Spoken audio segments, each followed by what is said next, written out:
OLED 산업은 어떻게 보는지 궁금하다고 하셨는데, 사실은 저는 그런 B2B로 좀 밸류체인이 긴밀하게 그렇게 구성되어 있는 그런 산업을 좋아하지 않습니다. 왜냐면은 저는 저랑 이제 같이 투자 공부를 하는 분들에게 이런 얘기를 많이 했었어요. 저는 좀 소비자가 바보 같은 기업을 좋아한다. 소비자가 비합리적인 기업을 좋아한다.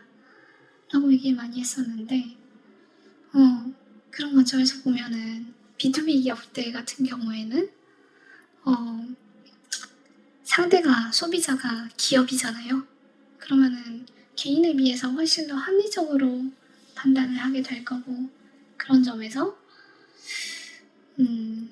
그런 해자를 구축하기가 더 어렵고, 이제 틈만 나면은 그런 구매하는 기업들 입장에서는 이제 새로운 그런 공급망을 형성해가지고 그걸 다변화하려고 하잖아요.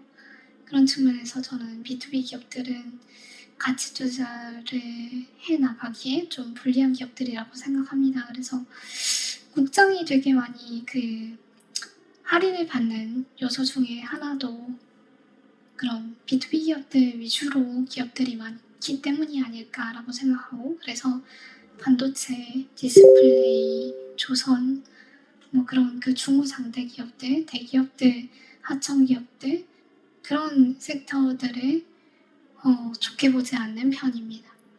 그리고 LTO 같은 경우에는, OLED 같은 경우에는, 그래서 이제 좀,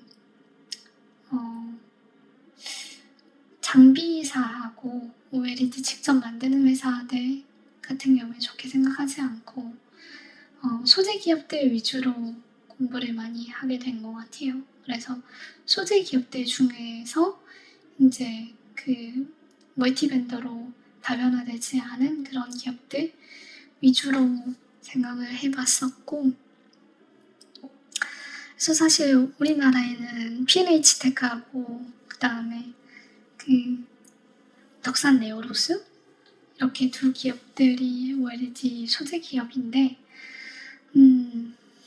사실은 두 기업 다 이제 제가 알고 있기로는 글로벌 시장에서 더 큰 포션을 차지하고 있는, 마켓 시어를 차지하고 있는 기업이 있는 걸로 알고 있습니다.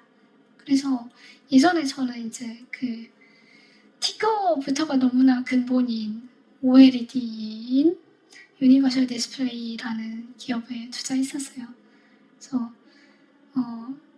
도판트라는 소재를 만들고 있는데 독점이고, 그 다음에 굉장히 이익률도 높게 가져가고 있어가지고 되게 좋다라고 생각했었는데, 이제 블루도판트라는 그런 소재를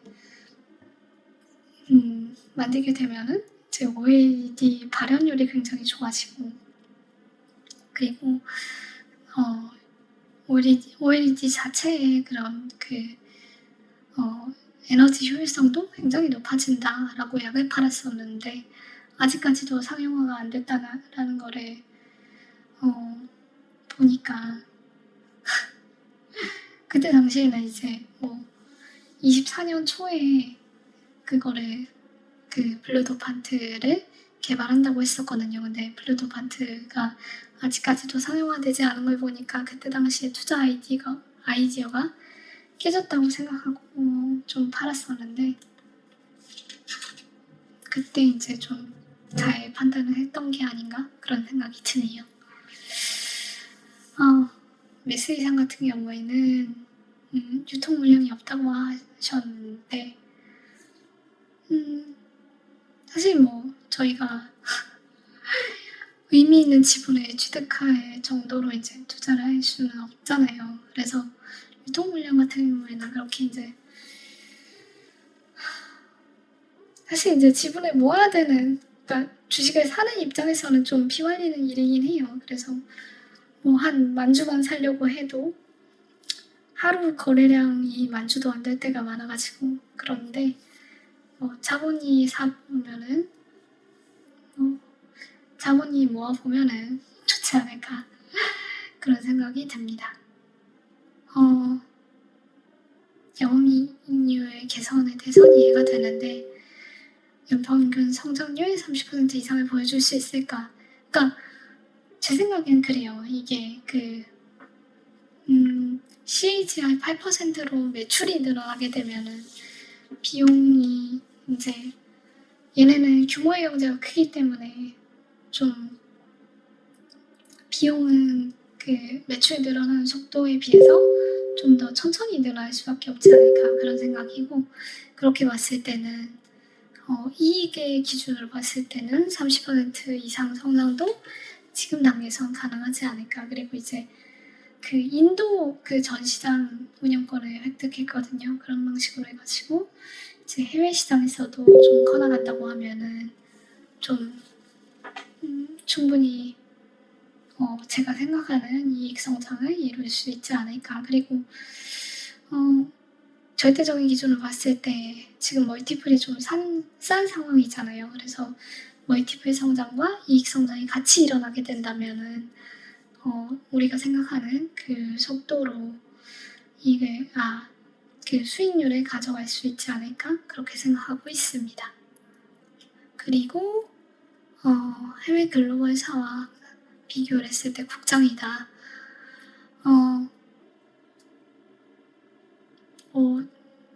이런 부분에 대해서는 저는 이제 국장이라 할인받는다 이런 거는 우리가 컨트롤할 수 없는 그런 부분이니까. 근데 그렇게 보더라도 이제 해외의 그런 전시회 운영 기업들이 14, 15, 20 이렇게 가는데 매스이상 같은 경우는 24년 TTM 기준으로 봤을 때도 6.6 이런다고 하니까 그렇게 보면은 6.3이네요. 그렇게 보면은 절대적으로 봤을 때 50% 할인은 좀 너무 할인된 게 아닌가 그런 생각이 들었습니다. 네. 그리고 네. 공개자 지분이 82%가 넘는다.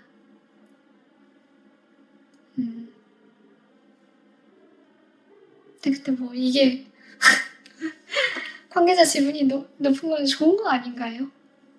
그러니까 그만큼 책임 경영을 한다는 얘기고, 주주들한테 손해가 가는 그런 선택을 하게 되면은 자기 자신한테도, 대주주 자신한테도 손해가 가는 그런 행위를 하게 되니까, 그런 점에서 저는 유통 물량이 적고 그다음에 대주주 지분율이 높은 기업을 저는 선호하는 편입니다.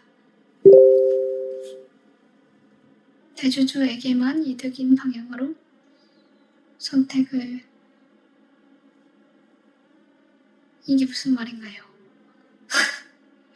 대주주한테 이득이면은 소액주주한테는 이득이 아닌가요?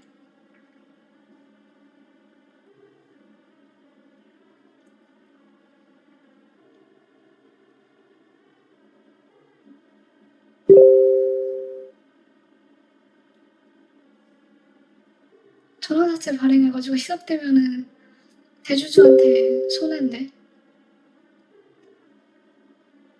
주주 대상으로 유증을 하면은 대주주도 유증을 물량을 받아야 되는데요.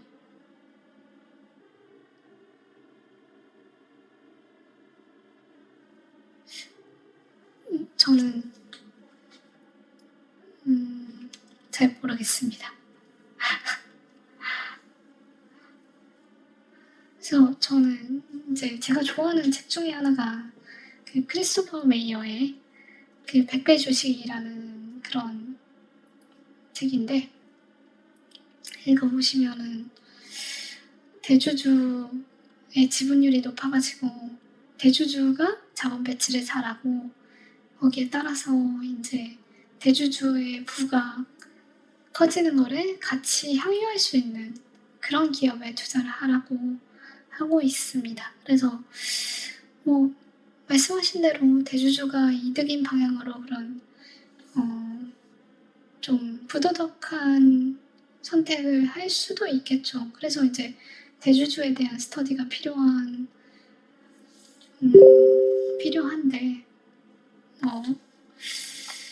그런 게 있으면은 투자를 하면 안 되겠죠. 근데 그걸 제가 체크해보지 못했네요.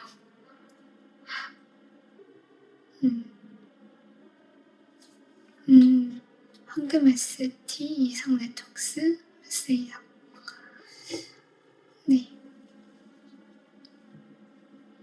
지금 만약에 이제 MI텍처럼 좀 대주주가 이상한 일을 해가지고 좀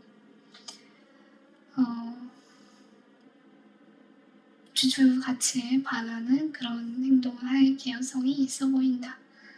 그렇게 생각되는 게 있으면은 좀 공유를 해주시면 감사하겠습니다.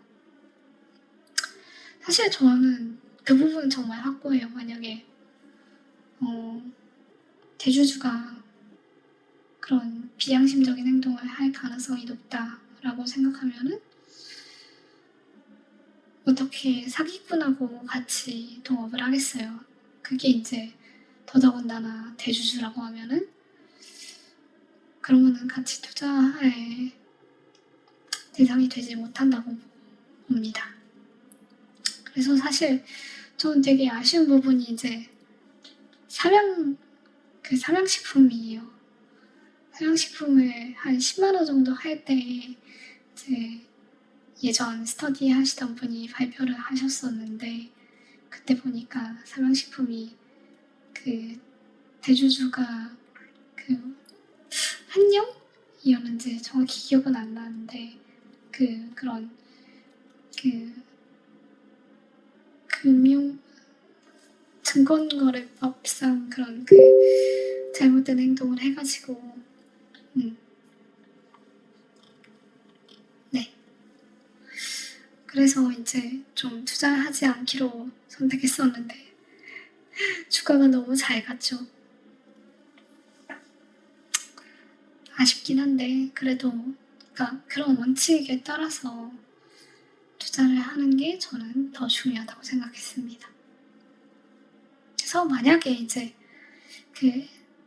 SE상도 그런 주주 이익에 반하는 그런 행동을 할 개연성이 있다라는 거를 좀 발견하시면은 카페나 아니면은 카카오톡 채팅방을 통해서 좀 공유를 해주시면 감사하겠습니다. 네, 저는 이거를 검토를 못 해봐가지고 이번 주주총회? 어떤 거 말씀하시는 건가요? 메시상?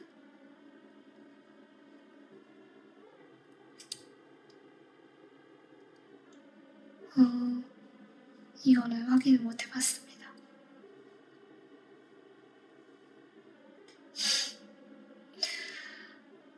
네, 그러면은 시간이 많이 늦었으니까 이번 라이브는 그리고 1분기 리뷰는 이걸로 마치도록 하고요. 그리고 더 많은 분들 이제 2분기에는 참여를 활발히 해주셔가지고 더 좋은 아이디어 많이 공유되고 그 다음에 투자 성과도 좋아지기를 바랍니다.